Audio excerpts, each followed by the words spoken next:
पडीम मारी फेस पखीरीम शादी बाद लगा तारू हे जान तू अपनी सैया सेवा कर से जिया पा करना दूध पी हवे प्रोटीन मिला करना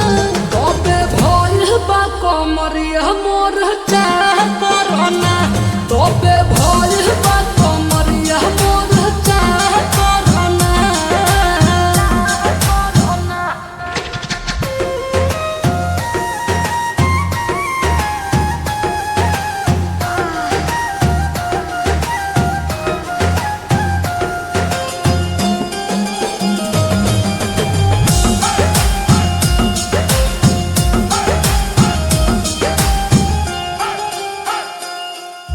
जगला में जो करे वो करे रात के मिलेला सुकून खाके राजा जी के हाथ के अच्छा लागेला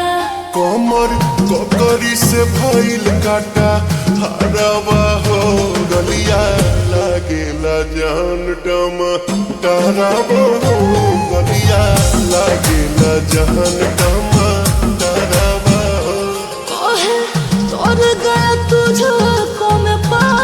करना अपने खाला पहले हम के खिया करना तबे भइल बा कमरिया मोर चाह करना तबे भइल बा कमरिया मोर चाह करना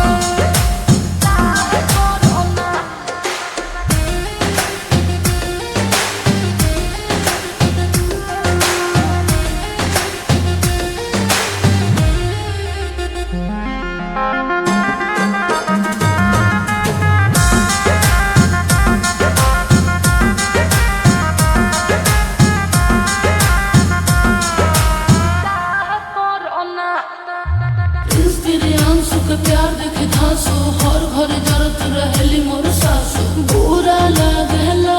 ढेरे सहतारू जान साचो पीरा हो तबे भइल जवानी जाला जीरा हो ओहा भइल जवानी